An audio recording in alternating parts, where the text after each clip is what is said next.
ഉൾനാടൻ മത്സ്യത്തൊഴിലാളികൾക്ക് വള്ളവും വലയും ഉറപ്പാക്കി മാടായി പഞ്ചായത്ത്. പദ്ധതിയുടെ ഉദ്ഘാടനം ചൂട്ടാട് ഫിഷ് ലാൻഡിംഗ് സെന്ററിൽ പഞ്ചായത്ത് പ്രസിഡന്റ് സഹീദ് കായക്കാരൻ നിർവഹിച്ചു. മാടായി പഞ്ചായത്തിന്റെ 2024-25 വാർഷിക പദ്ധതിയിൽ ഉൾപ്പെടുത്തിയാണ് ഉൾനാടൻ മത്സ്യത്തൊഴിലാളികൾക്ക് വള്ളവും വലയും നൽകിയത്.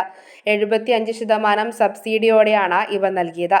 അർഹരായ 6 പേർക്കാണ് ആദ്യഘട്ടത്തിൽ വള്ളവും വലയും നൽകിയിട്ടുള്ളത്. ചൂട്ടാട് ഫിഷ് ലാൻഡിംഗ് സെന്ററിൽ വെച്ച് മാടായി പഞ്ചായത്ത് പ്രസിഡന്റ് സഹീദ് കായക്കാരൻ ഉദ്ഘാടനം നിർവഹിച്ചു. 2024-25 വാർഷിക പദ്ധതിയിൽ ഉൾപ്പെടുത്തി ഉൾനാടൻ മത്സ്യത്തൊഴിലാളികൾക്കുള്ള വള്ളവും വലയുമാണ് ഇവിടെ വിതരണം ചെയ്തിട്ടുള്ളത്. ഇതിൻ്റെ യൂണിറ്റ് പ്രകാരം 60,000 രൂപയാണ്. അതിൽ 25% അവരുടെ ഗുണഭോക്തൃ വീതവും ബാക്കി സബ്സിഡിയുമായിട്ടാണ് ഇതിൻ്റെ പദ്ധതി പൂർത്തീകരിച്ചിട്ടുള്ളത്. 6 പേർക്കുള്ള വള്ളവും വലയുമാണ് ഇവിടെ വിതരണം ചെയ്തിട്ടുള്ളത്.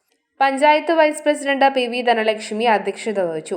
റഷീദ ഒടിയിൽ, SKP Waheeda, fisheries officer CV Asha, aquaculture promoter K Sini, T Kripesh, K Manoharan തുടങ്ങിയവർ സംബന്ധിച്ചു.